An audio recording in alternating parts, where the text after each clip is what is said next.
I've never been interested in portraiture as such. It's not, it sometimes surprises me when people use that word. And I mean, I get it.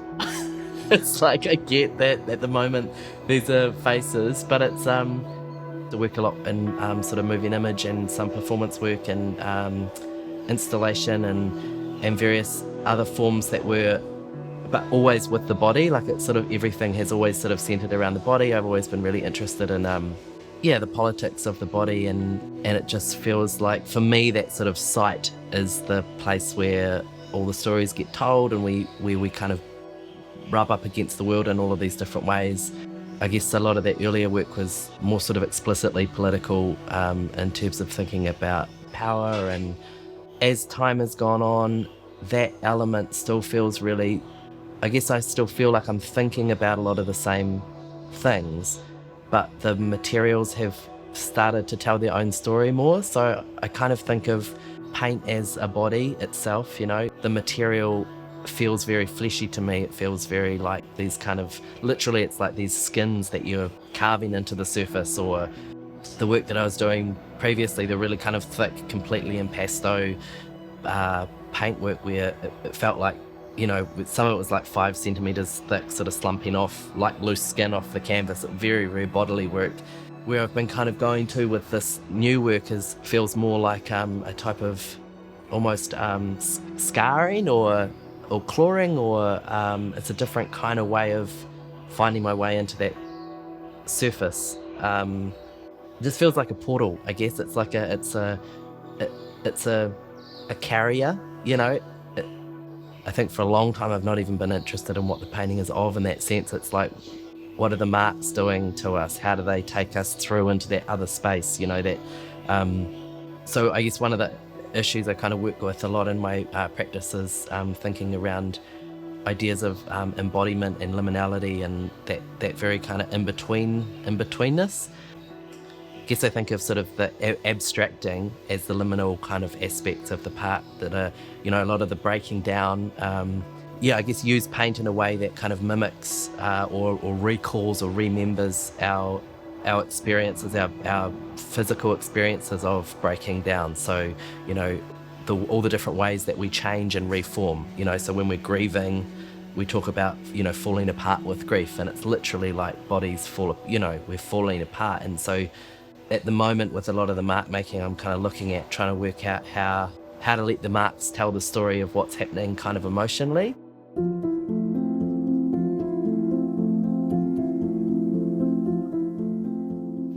I need a substance to carry feeling of this form that we know really well. So we know the face, we read faces constantly. We're used to seeing paintings of faces. That's not a kind of, there's nothing unique or interesting about that. But I feel like there's something about, because of that, we bring a certain kind of boredom to it, or a certain, you know, where we're not sort of mentally really engaging. It's just that, you know, it's very easy to do like a portrait that's a reflection or a mirror or something, and I'm not interested in that.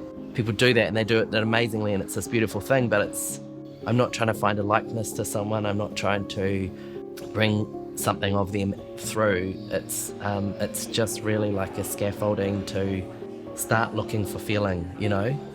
I really love the challenge of making paintings that have to work twice, you know, that work as abstract works, basically, like when you're kind of close up, and then when you get that distance, that they come sometimes into kind of a hyper focus. This new work is a little bit different because it's a little more raw and sort of open, more space or air going, you know, through the marks, but still it has the same sense of that. And you know, I guess conceptually I was thinking about different ways that we experience liminality in our bodies and in our worlds, and that breaking down and the rebuilding and things like that, and just wanted to explore, like, materially, how do I let the material talk about that?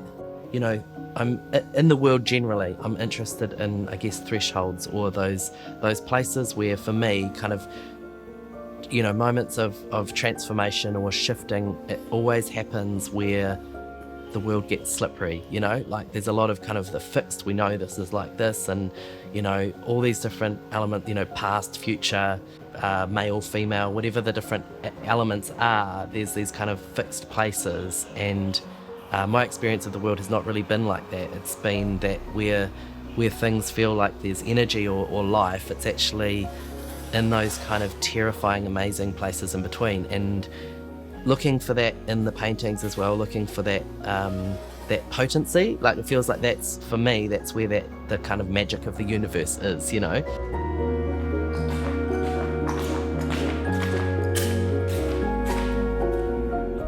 Yeah, I'm thinking, so some of the elements there that I guess have fed into that curiosity or that sense of interest is, so one of the things is kind of around gender, and my experience of gender has not been sort of static. And so some works, they tend to have names that refer to those states of shifting. So remember a painting was called Laha, and Laha is, basically when Earth is tumbling down the side of an avalanche.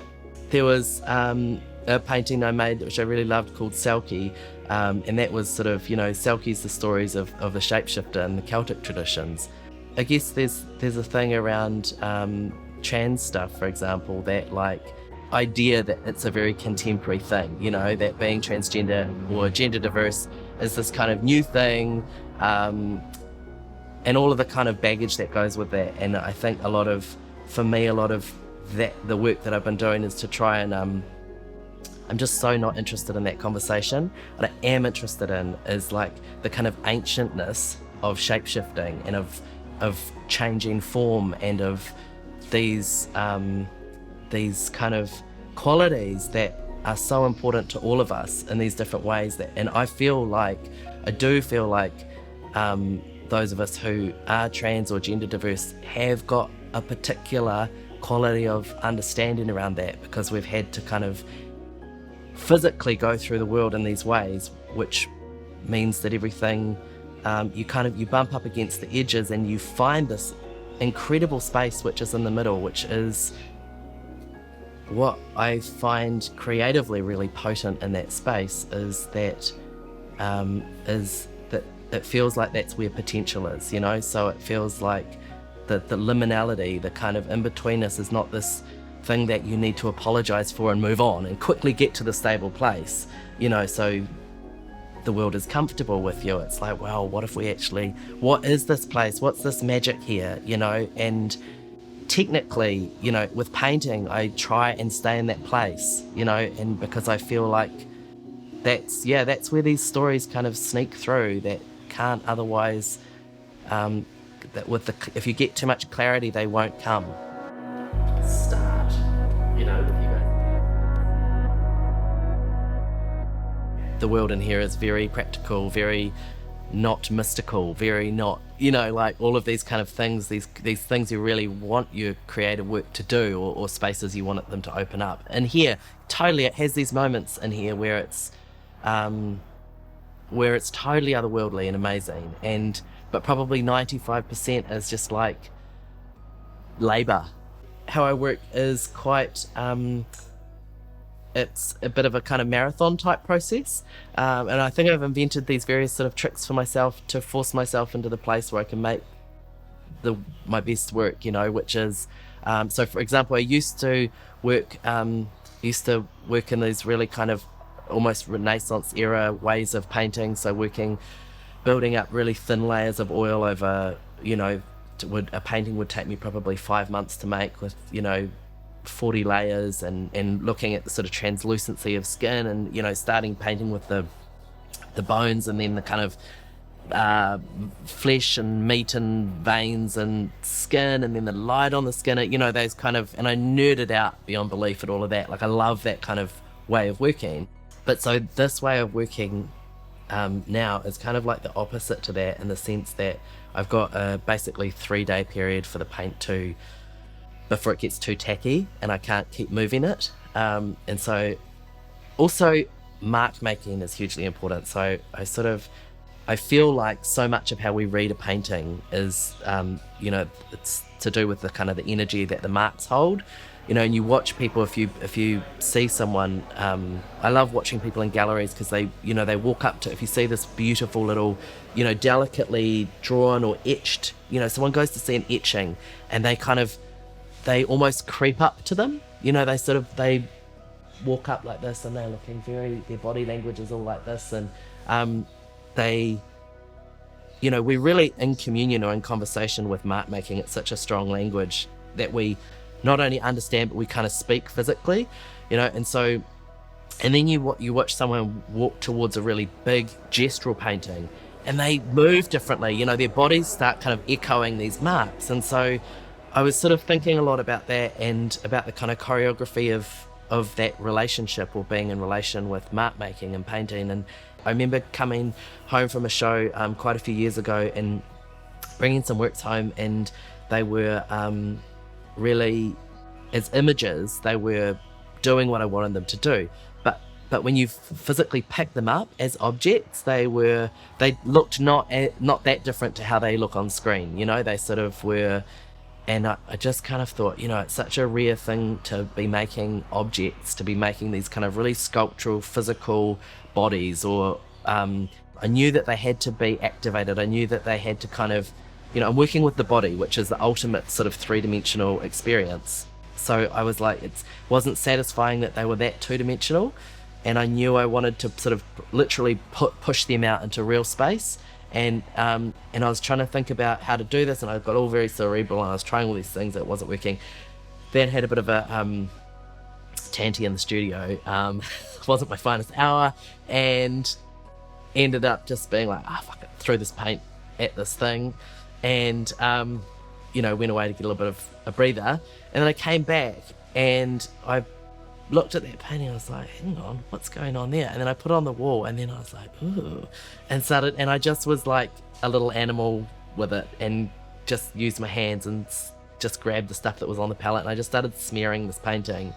And it was this amazing thing. It was literally like kind of watching this form come out of mud, like very ancient creation-y feeling. And that was, and then I was like, oh, here you are, and we're sharing space, we're physically sharing space. And I think that, I know impasto painting is a thing, but I found it through my own kind of mess, and then I just wanted to make these paintings that were more and more fleshy and more, using knives and spreading paint and cutting paint and thinking about different sensations of the body, and trying to kind of, just experiment with that in the way that I was using painting as well. I ended up finding that to work in this way and keep all of the energy in the painting, that I wanted it all just done in the one time. So by working at a really large scale and working with that level of thickness, like after 3 days of painting, it's tacky, you can't move it, it starts to split. And so basically that creates these parameters for myself to make the work. And so they happen in 3 days no matter what. They also don't happen in 3 days, but it's like that's my window. And so to get ready for that, I sort of, it's very practical. Like I have to make my lunches 3 days ahead, and I have to get a good sleep and do all of that stuff. And I sort of do some work beforehand around temperature and things like that. But I try not to overcook it.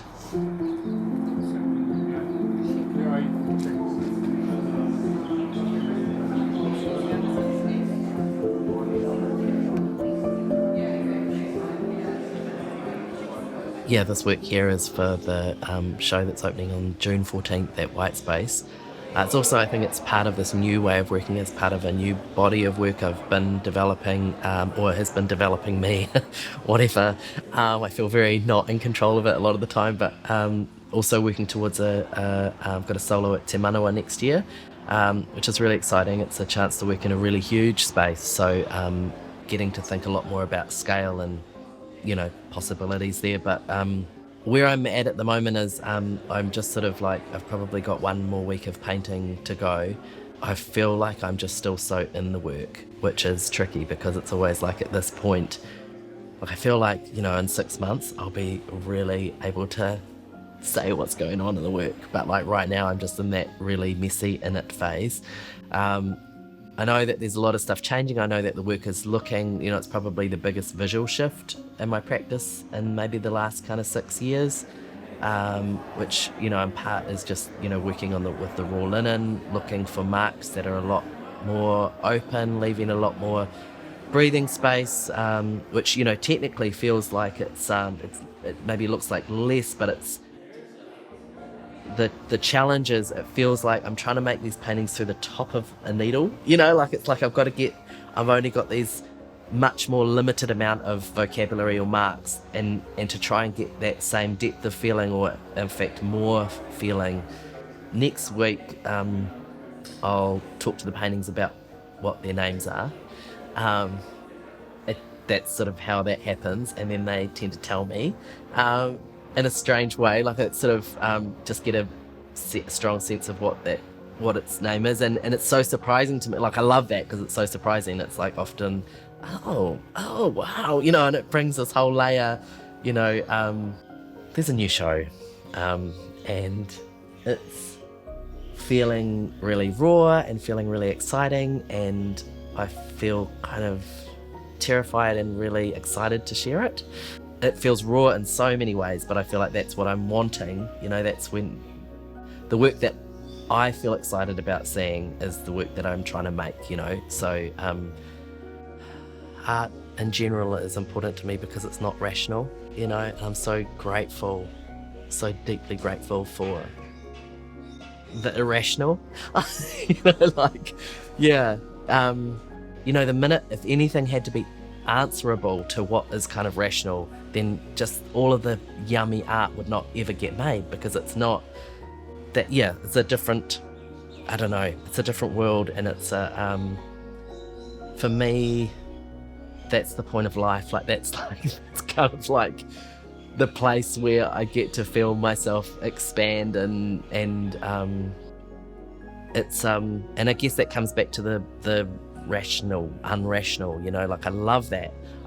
Like, when I'm starting the day, my job is to have no expectations, to turn up like 100%, and to be really active. But the minute I start expecting something of that relationship, it dissolves. It just dissolves through my hands,